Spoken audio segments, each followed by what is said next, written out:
Bill. Hello, Don. I hope you've had a good day. We had a great day. It's another beautiful day in Salty, Georgia, May the 11th. And just wanted to say Happy Mother's Day to you, Bill. Well, I appreciate that, and to you. I think we both each had mothers. Mine's already in glory, but your mom was here today listening to the music. She's our biggest fan. She really is. She's a great joy. She gets the front row seat and brings her friends and tells everybody, and I think she really enjoys it. But glad she could be here today. And Absolutely. all the other folks that came and visited and that came to the store. Yeah, we had a lot of people here today. I mean, we had a lot of people listening to the music, sitting out here in the folding chairs, as well as in the doorways and on the porch. And as always, when they sing along with us, and then we get a song they know, and all of a sudden I got the whole crowd singing. So that's always a great joy to hear them sing with us. We had a good musical group here today. There was about 8 pickers and grinners alike, and it was really good. I enjoyed that very much. And A few were away because of Mother's Day. They'd traveled to be with their moms, or with their families anyway. But we had a good core group, and everybody seemed to enjoy that a lot. We did have a visitor first thing this morning, actually before we opened. Mr. Parks Davis was by here. He's a local fellow. He's a retired minister. He was actually a district superintendent for the United Methodist Church here in Northeast Georgia. And he's also from the Salty Valley. He's part of the Hood family. And he was talking to me before we opened about, we talked on a previous podcast about the other stores in the area.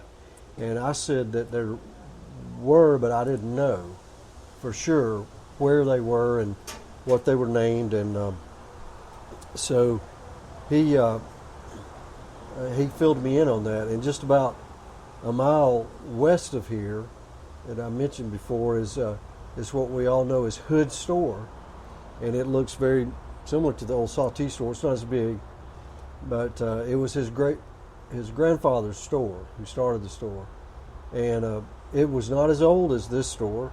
It was started in 1920, and it operated into the 60s or early 70s. Been pretty much closed ever since then, and then I didn't catch the name. If he told me, I've missed it, but about 2 miles north of here, there was a house that's been recently restored.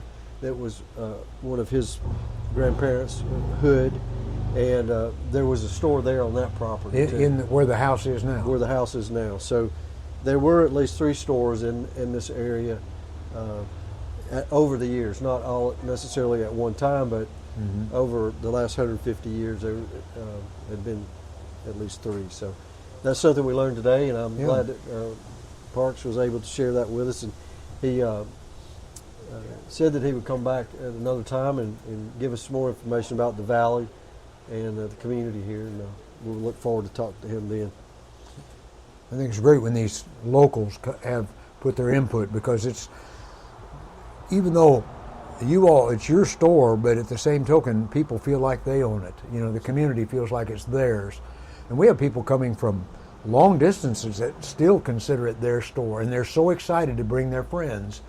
We have people from, we had this family just a few minutes ago from Venezuela, that they live up in this area, and yet they had family in. They wanted to they were so proud of the store, wanted to show around. Had to show them the wampus the first thing when they got on the platform. Had to show them what the wampus is. And if you're listening and you're unaware of what the wampus is, I'm not going to tell you. You're just going to have to come and find out what the wampus is. But it's worth seeing, because people will come from miles to meet the wampus.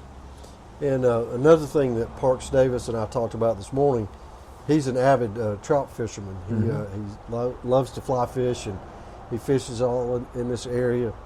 And we were talking about that, and then later on today, just a few minutes ago, there was a gentleman here that now lives in Blairsville. Started out in the Northeast, and has then came south, and is now back in the Georgia mountains. but he's a lifelong fisherman, fishing guide, and makes handmade flies and lures.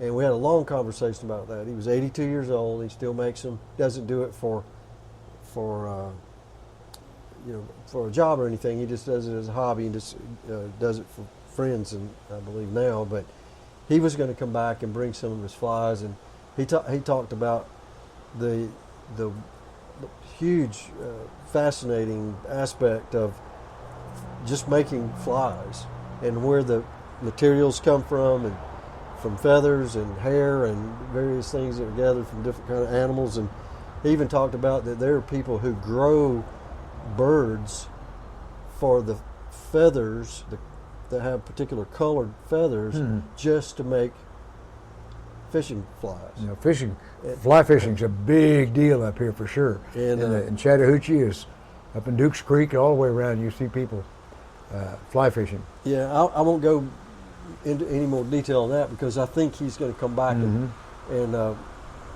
talk with us more about that. So we'll save all that to the end. Right.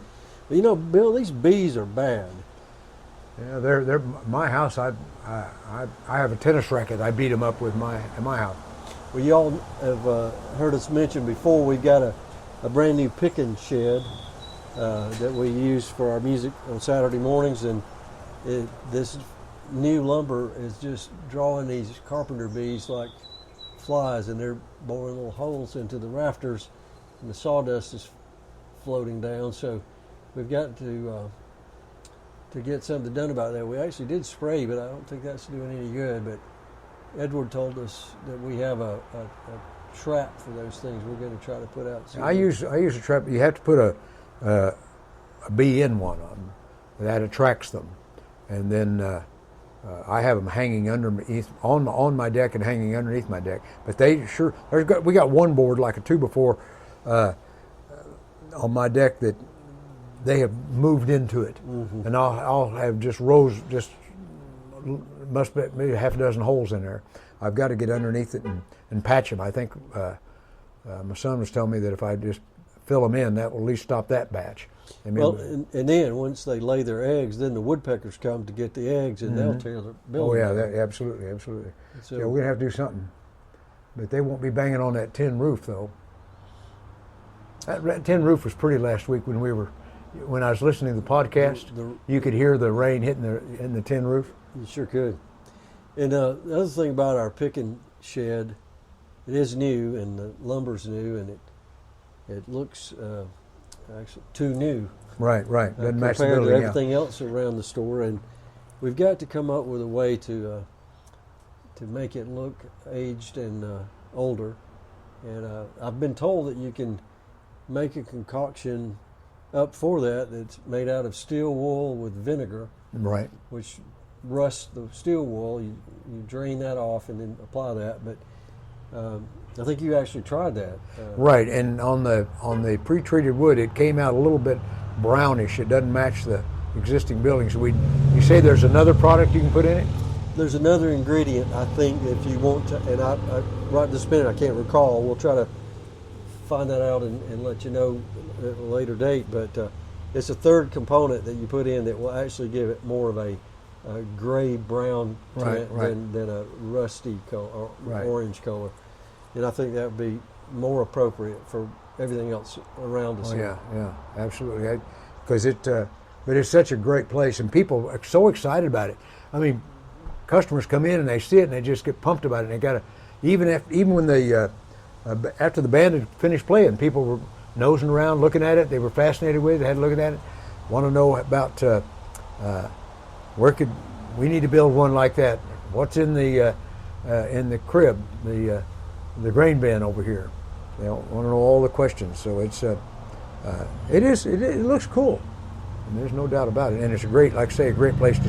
And we got our sound squared away a lot better today. Well, the last couple of weeks, where we're getting we're tweaking that all the time to try to find the best way to project the sound so the people can hear it. Not only in the parking lot right in front of the store or front of the porch, but also in the building, in the store itself. And we could hear today in the store, and it was great. Well, being outside and battling the wind, Sure. number one, and also dealing with the traffic, as you can hear going by. Right. It's not that close, but it's very loud as it bounces off the building itself. It sounds deafening at sometimes, particularly when the motorcycle Right. groups come through. But Absolutely. yes, sir. I was just noticing, it's late in the day, and yet we still have customers coming in, and people love to come to the. They're more. I almost think more than customers, though they are that. They're almost like guests because you find friends. I had a close friend of mine from South Georgia show up a few minutes ago, a retired surgeon, and he's a Civil War buff, and I mean he studied the Civil War. He's a brilliant man, and we got to corner him one of these days. He said he'd come back and talk to us about how the role of North Georgia during the Civil War, which played a major role in the Civil War. And he's going to come back and visit with us sometime soon. And he's getting a few years on him, but he's got a lot of knowledge, and he'll come up and. Matter of fact, he used to sing with me, and so he sang with me today a little bit on the porch. That was fun. I talked with him for a long time, and he did indicate he would come back at a later date. And I'd love to hear all of his story and all of the information he has about the Civil War. He understands it really, really well, and he's pretty smart. He helped me with a lot of my musical events in years past, and especially when I was dealing with historical aspects of it. So. Back to weather. We actually had a fire this morning. It was actually chilly this morning, and we had a fire, and that felt really good. It's warmed up now, but it's still breezy. And I was looking out just now at the woodpile out here, which is what made me think of this. But we're at the end of the winter, end of the season, and we've probably got enough wood for about 4 or 5 more fires out there. Right. Well, it's in the wood piles all scattered out because last week when it was raining, I was digging down underneath the wet wood to try and find a little bit of dry wood to start the fire and find a little kindling to get things going, because last week we needed it for sure. Well, I think before another year we'll try to figure out a way to keep more in the dry and a better place to keep it. But Right. we timed it pretty well to be yeah. able to get this close to the end of the season and not have any more wood than that left over and not run out. I don't even know what all wood we got back there, what kind it is. It's oak. Most of it oak? Majority, yeah. Yeah, it was a nice warm fire. As a matter of fact, even late in the afternoon, people were middle of the afternoon anyway, they were Toasting their buns. Yeah, they were. A lot of fingers and fannies have been warmed on those fires, and I wonder how many fires have been. Of course, that's almost a silly statement to ask. In 150 years, there's been a lot of fires. Well, even if you had a fire 50% of the time, Yeah. over 150 years, that's getting into numbers. I don't have enough. I was going to say you're the one that wouldn't understands numbers. I don't do that. Get past about 10, I'm in trouble. I run out of my fingers and toes. Maybe I can get to count to 20. But we had each day each week we have a good week. We anticipate what's going on next week. Today we had a festival here in the community. Pottery Festival, and a lot of people came, but we had also a lot of people coming. There were graduation weekends here in our community at McCall University, but people that had been to Georgia, and some were on their way to other graduations for grandparents, and not grandparents graduate. Well, there might have been some, but most of grandparents on their way to hear grandkids or see grandkids walk across and get their diplomas. And there were several weddings this weekend, and Right. I guess we're getting into the wedding season, and our area has become a real We have a number of wedding venues, and people don't get married in churches like they once did, but they get married in the venues because farms and fields and vineyards and right. Well, I married a lot of people. I married people on boats, and then when we're in the Middle East, in Cana of Galilee, where Jesus turned the water into wine at the wedding feast. Well, they have a chapel there dedicated to that event, and I've married a number of couples. Not really married them, but had renewed their vows there at that spot. But anyway, we have a lot of, like you say, open fields, but there's a lot of beautiful venues here, and the wineries and such like that people get married here. So a lot of guests coming in for those events. Yeah, well, I enjoy singing here at the store. Of course, I'm retired, semi-retired, whatever I am. I'm not sure what I am, but I've had the opportunity of singing lots of places in the world. Certainly, it's a big world, so certainly not every place in the world, but a lot of places in Europe, mostly in churches and universities and colleges, conservatories and things like that. But I've traveled with groups, and we had some people from again, the people from Venezuela earlier, but one of their family members was from Spain. Well, I spent 2 trips in Spain, several weeks each time, traveling around the country of Spain singing. This has been some years ago, and been a lot of great cathedrals in Europe. And here this boy originally from the Midwest, having the opportunities to sing in these cathedrals is just amazing. The great history, just like this store has great history. And this is 152 years old, but some of those cathedrals are 500, 1,000 years old. And when I get into the Middle East, we're talking about some of those great buildings, those great cathedrals are 1,500, 2,000 years old. And it's hard to fathom, well, maybe not 2,000, but over 1,500 years old anyway. Like the Church of the Nativity was started just after about the 5th century. And so I had the opportunity to sing there. I've sung in North Korea, spent a week in North Korea. I was talking about that today because we had a group from China, from Beijing, China, and I'd sung in Beijing a few times, and so that gave me an opportunity I was sharing with them about singing in North Korea, which is a strange place to sing. You're watched every minute of every hour, and I think they even have your room bugged where they can hear you breathe at night, but nonetheless, sang in the conservatories there. That was great music. Beijing, Pyongyang, and all the way down to the 38th parallel and Panmunjom. When you think of Panmunjom, I'd always heard that name and really knew nothing about it except in MASH. Mm-hmm. Remember the television show MASH? They talked about going to Panmunjom, which is down on the 38th parallel. Well, I've had the opportunity to sing there, and we talk about the Ukraine. Wasn't in Ukraine, but I was in Belarus, and helped start a church in Belarus near the Ukrainian border years ago in Poland, so that's always been and the group I'm with, we're going to Cuba next year, and next fall, not this year, the fall of 25. So I've had the opportunity to sing lots of places, and that's always been a opportunity of mine. And yet the Lord's given me an opportunity to enjoy you guys and sing here at the Old Sawtee store.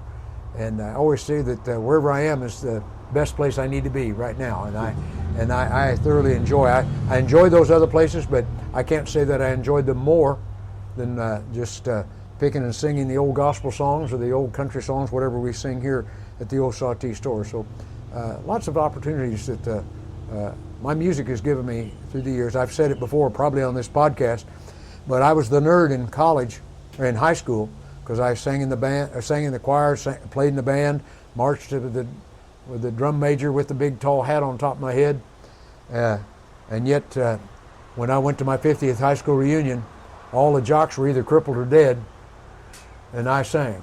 So I guess what goes around comes around. Of course, some of those jocks sang too, so that was, and I wasn't a jock, but I could run back then. I guess I was running away from people chasing me, but I could run long distances. But now you, Don, were you, what was your athletic side? I was a practice dummy. Oh. I played football. I wasn't tall enough to play basketball or agile enough to play baseball, so I tried football for a few years until most of what I did wasn't practice. Mm-hmm. I did was put in for a few plays, mm-hmm. and but I was mostly at practice. And there was a gentleman who was a young man at the time, mm-hmm. on the team, and his job was to was on the punting team to go down and kill the punt receiver. Mm-hmm. And so I was the punt receiver in practice, and his name was John. And they would split him out on the side, right at the sideline, and they would punt, and it sounded like elephants coming, and I'm looking up at the ball to catch it, and it didn't matter. You could signal fair catch or not. Yeah. John never slowed down, and he would knock me from about here to the log pump house every time. A good 20 yards anyway. And they would go, and the coach would go, "That was pretty good, John, but let's do it one more time." And after about 20 times, my head would be swimming. So I had been in the band as well, and so I decided at that point to end my football career and join the band, the marching band, full time. And part of that motivation was not just John, but I found out that the cheerleaders rode the bus to the away ball games with the band. Yeah, that sounds like a winner. And that was a whole lot better than helping John develop his athletic skills. I hear you. I have a false tooth from my football career. I was a little guy, and I was told, tackle with everything you've got. And a big guy, friend of mine, about the size of all of us put together, I tackled him. I didn't knock him down. I kind of made him lose his balance, and he fell slap on me. And back in the days when the helmet just had one band across the front to support you, not that big mask they have on now, just one bar across. And that thing popped out of the side of that helmet and went right in my mouth and busted a tooth out. So that ended my football career. So I never was. I just felt like I needed to play football, but it did affect my horn blowing. I couldn't blow my horn for a while because I was blowing back then. But nonetheless, I guess everybody has a sports story one way along the way. You know, their growing up years. But maybe we ought to have a Old Saltee store. We got that field out back. Marching band. Yeah, we have a marching band, and we have us a football team or little kids something or other out there. That's a good field. We'd love to see. That might be a fun place for the band to play sometime. My son, he played electric bass guitar in the marching band. Oh, is that right? Well, how'd that work?